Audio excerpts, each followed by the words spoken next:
Good morning, children. I hope you all might be safe and sound at your homes.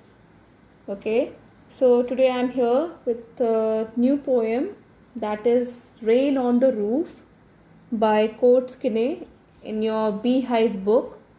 Okay, so before starting this poem, let's discuss something about rain. When the sky is covered with dark clouds and it starts raining, have you ever listened to the patter of soft rain on the roof? Yes. It's really very soothing, isn't it? Soothing and refreshing at the same time. As you can see, it's raining every day nowadays, isn't it? It's raining nowadays every time, whether it be late night, morning, or in the evening or the afternoon. So it's raining, isn't it? So finally, monsoon has arrived, and when it rains, it makes the entire it freshens the entire environment. The plants appear more greener, isn't it? But there's one disadvantage of rain is that the roads become really dirty and the water is filled in all the pits and the potholes gets filled with the rainwater, isn't it? And so the road becomes really very muddy and untidy to look at. So, what thoughts flashed through your mind as you heard this melody of nature?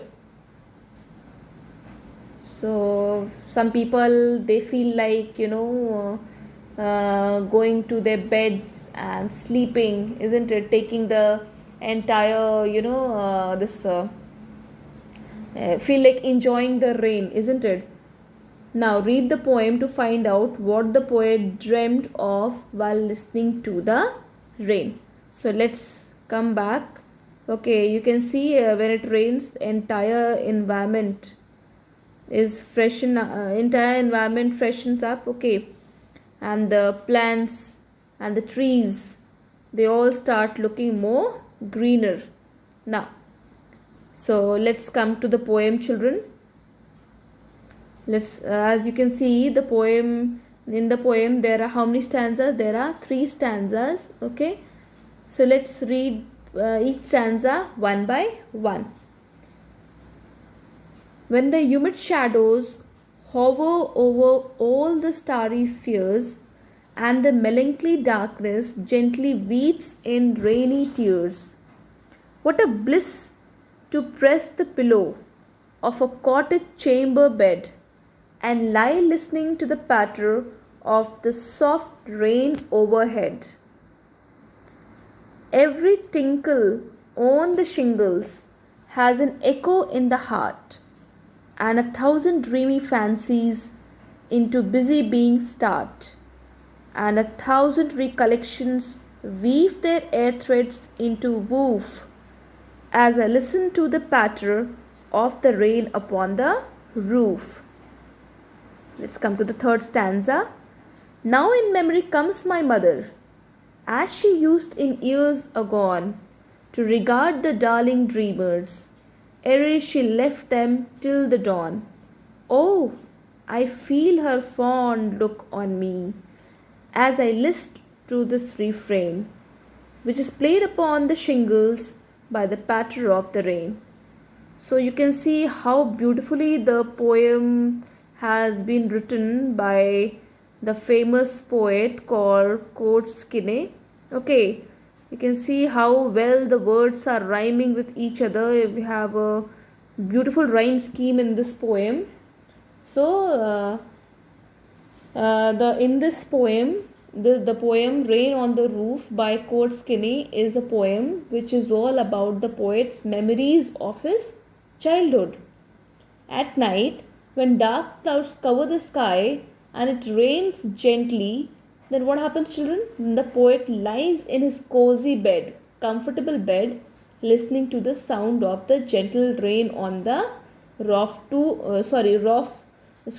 rooftop of his house. He remembers his mother. Whom does he remember? He remembers his mother who is no more alive with him. Okay, he remembers her smiling down at him which gave him immense pleasure, and the patter of rain stirs in him. What does it stirs, children? It stirs fond memories of his mother. Now, so this was the summary of the poem. Let us come to the poem. Let us come to the. Let me explain each stanza one by one so that you can get the underlying meaning of the stanza. Now, let's come to the first stanza. When the humid shadow hover over all the starry spheres, and the melancholy darkness gently weeps in rainy tears, what a bliss to press the pillow of a cottage chamber bed, and lie listening to the patter of the soft rain overhead.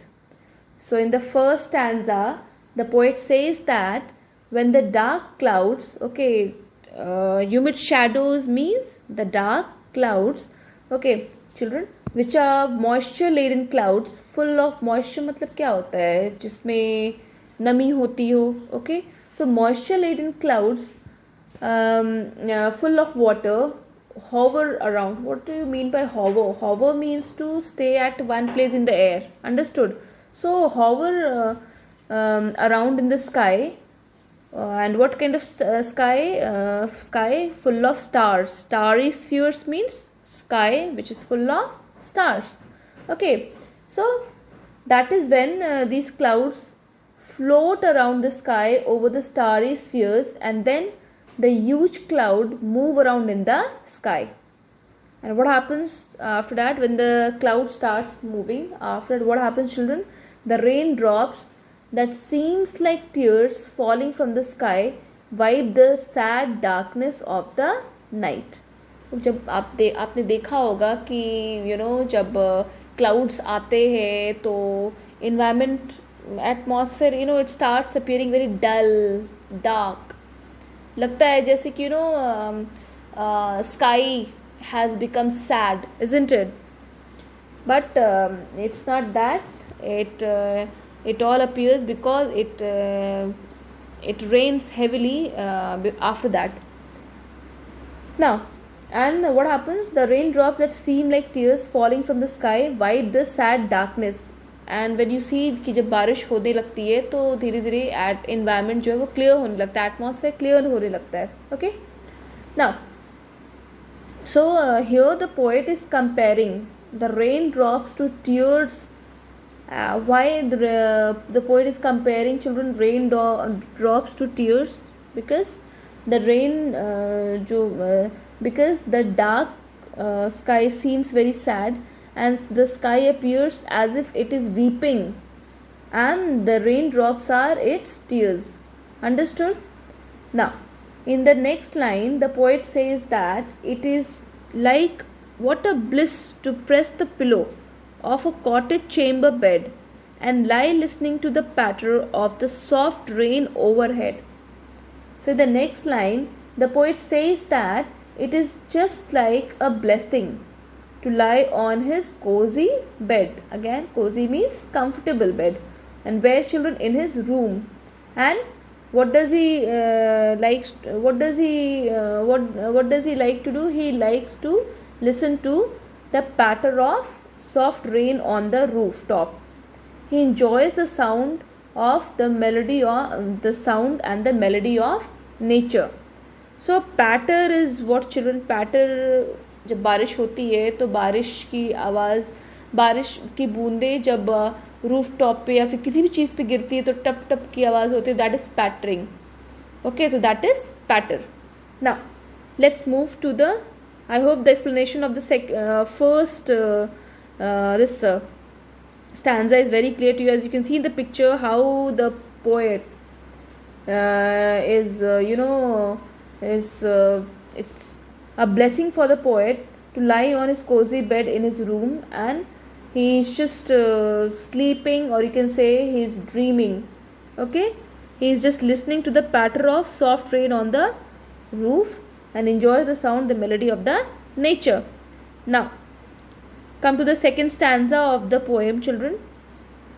Every tinkle on the shingles has an echo in the heart, and 1,000 dreamy fancies into busy being start, and 1,000 recollections weave their air threads into woof as I listen to the patter of the rain upon the roof. Now in this next stanza of the poem, second stanza of the poem, the poet expresses his feeling when he hears the raindrops falling on the roof of his house. Every tinkle on the roof echoes in his heart. The falling drops of rain on the rooftops creates many new different dreams in his mind. And what does he do? He recalls many memories of his childhood. As जब वो dream करते रहता है, when he is sleeping, वो dream आती है, तो उसको किस चीज़ की ड्रीम आती है? He recalls the old memories, the past memories of his childhood. As he listens to the patter of the rain upon the roof of the past, that is his childhood, comes back in the form of dream. Okay, so what does he fancies? What does he dream, children? He dreams of his childhood, of the past memories of his childhood. जैसे ही वो सुनता है बारिश की बूंदों की आवाज़, patter of the rain upon the roof. So what does he starts recollecting? He starts recollecting the past memories of his childhood. Now come to the next stanza. As you can see in the picture that how the every tinkle on the roof echoes. Okay, so you can see when this raindrops fall on these shingles, they make such kind of sound, patter kind of sound, or tinkle kind of sound. Okay, tin, isn't it? So this is it. Now come to the next stanza, that is the last stanza of the poem. Now in memory comes my mother, as she used in years agone to regard the darling dreamers, ere she left them till the dawn.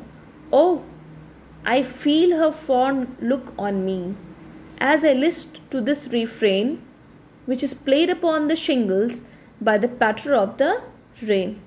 Now in the last stanza, children, what happens that the poet in the second last stanza, that is in the second stanza of the poem, we already came across that as he hears the patter of the rain on the rooftop, he recalls the past memories of his childhood.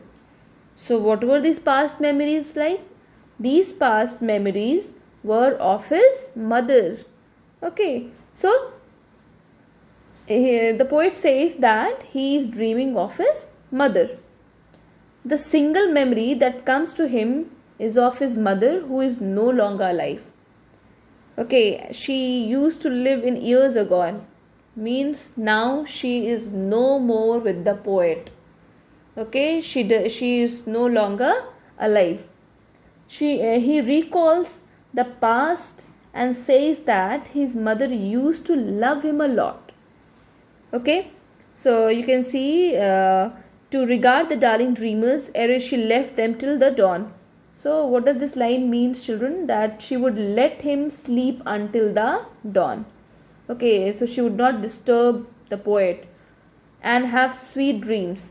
Okay, so the poet used to sleep in his childhood, and his mother used not disturb him as well as his sweet dreams. Now in the next line you can see, oh, I feel her fond look on me as I list to this refrain, which is played upon the shingles by the pattern of the rain. Now you can see, children, in the next line, the poet says that as he listens to the song made by the raindrops falling on the rooftop of his room, he feels that his mother is looking at him with great affection. Okay, the sound of rain reminds of his past memories of his mother. Okay, so this shows that he is really missing his mother. Whenever he hears the sound of raindrops on the shingles of his room, he is reminded of his mother who used to love him a lot. Okay, so this was all about the explanation of the last stanza of the poem. Now, after that, so let's discuss the poetic device in the poem.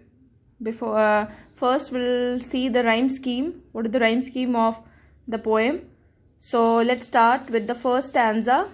Hover, spheres, darkness, tears, pillow, bed, patter, overhead. So hover is not rhyming with spheres, so we'll mark it as A. B, darkness, again it's not rhyming. C, spheres, tears, B, pillow, D, bed, E, patter, F, bed is rhyming with overhead, so we'll mark it as E. So you can see the rhyme scheme of first stanza is A, B, C, B, D, E, F, E. Now let's move to the next stanza. Shingles, A, heart, B, fancies, C, start, heart, start. So both are rhyming with each other, so we'll mark it as B. Recollections, recollection, D, woof, E, patter, F, woof is again rhyming with roof, so we'll mark it as E. So again in the second stanza we have the rhyme scheme A, B, C, A, B, C, B, D, E, F, E. So same, it is same as what we had in the first stanza. So let's see the third stanza, children. Mother, agone, mother A, agone B, dreamers C, agone is rhyming with dawn, so we'll mark it as B. Me, D, refrain E, shingles F. Refrain is rhyming with rain, so we'll mark it as E. So the rhyme scheme of this poem is A, B, C, B, D, E, F, E. Clear? Now, let's move to the second poetic device, that is alliteration. Now, what is alliteration, children? Alliteration, I've already told you that alliteration is the repetition of a consonant sound in words. Okay? So, let's see in the first stanza. First stanza we have humid, shadows, hover. Humid, hover. H sound is being repeated in the first stanza. Now let's move to the second, first line of first stanza.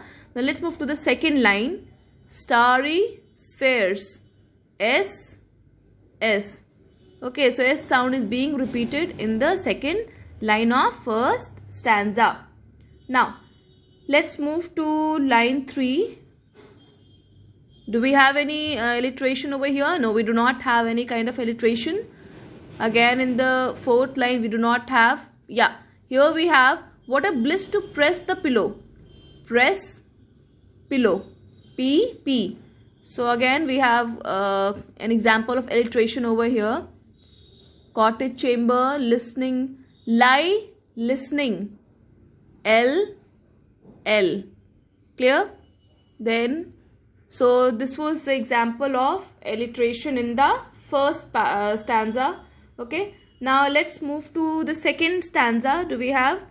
Every tinkle on the shingles has an echo in the heart, and 1,000 dreamy fancies into busy being start.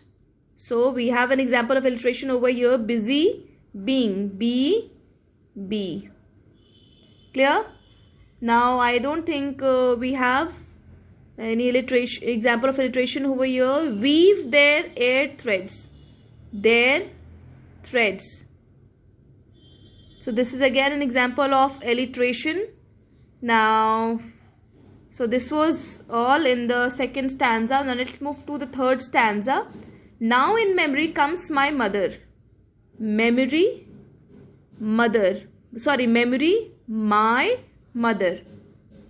Okay, so this was an example of alliteration over here.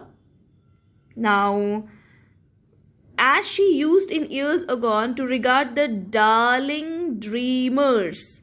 Darling dreamers, D sound has been repeated. So again, this is a perfect example of alliteration. So I hope you might have understood the examples of alliteration, how to find out the poetic device alliteration. Okay, now let's move to the second poetic device, that is onomatopoeia. What is onomatopoeia, children? Onomatopoeia is the word which describes sound. जिस word से हमें कोई भी sound के बारे में मालूम होता है या मालूम चलता है, तो उस particular word को we call that particular word as onomatopoeia. For an example, we have patter. Okay, so patter is a word that is describing about sound of rain when the raindrops fall on the rooftop. So there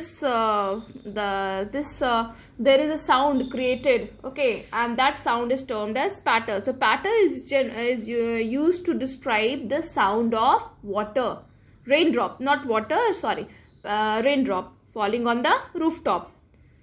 Now this was again patter, tinkle. Now when the raindrops fall on the shingles, जो tiles होते हैं, asbestos होती है, okay, rooftop पे, तो जब raindrops गिरते हैं उन पे, तो it makes that sound, and that sound is termed as tinkle. So tinkle is again an example of onomatopoeia. Understood? Now, so let's move to the third poetic device, that is personification. Now what is personification, children? Personification is a poetic device in which a non-living thing is treated as a living thing or living being. Understood? So जैसे आप हिंदी में आपने पढ़ा होगा मानवीकरण, okay, तो that is मानव की तरह. Understood? That is personification. Now, let's see in the first paragraph, do we have any example of personification or not? So, yes, we have an example of personification, that is darkness, melancholy darkness. So, here darkness has been personified when it says that it is sad. Melancholy मतलब क्या होता है? Melancholy means sad. तो darkness, अंधेरा तो sad हो नहीं सकता. Okay, so darkness has been personified as human being. It has been given the quality of human being of being sad. So darkness is a you can say example of personification. Now let's come to the second stanza. We have recollection, and 1,000 recollection weave their air threads into woof. अब recollection से, तो recollection is not a human being that will weave air threads into woof. Okay, so recollections has been personified. Now let's move to the next poetic device, that is transferred epithet. Now what is transferred epithet? Epithet क्या होता है? Adjective होती है. Okay, तो transfer epithet is basically to associate or to use the use of an adjective with a noun when it refers to another noun. Or you can say in other words that to associate a human quality as as an adjective to some inanimate object to which it cannot logically modify. मतलब human quality को हम जब associate करते हैं कोई भी non living object के साथ जिसका कोई meaning नहीं निकलता है, तो that particular poetic device is termed as transferred epithet.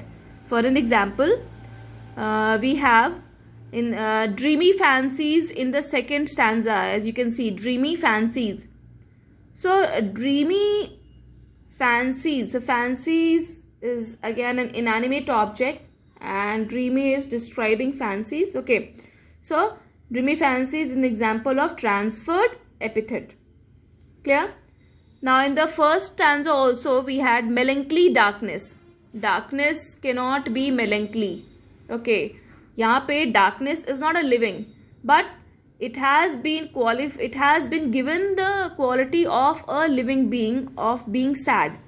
Sad कौन होता है? Living being sad होते हैं. Okay, darkness is not a living being, so यहाँ पे melancholy जो है वो human being as a human उसको मॉडिफाई करने के लिए क्वालिफाई करने के लिए डार्कनेस को यहाँ पे यूज हुआ है. ह्यूमन बीइंग की क्वालिटी यूज हुई है डार्कनेस के साथ.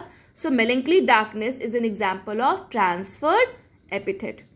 Okay, so I hope the poem and the meaning, the explanation of the poem as well as the poetic device might have been clear to you. So children, go through this poem very well, okay, and try to understand it, try to understand and answer the questions given in your homework. So that's all for today. Thank you.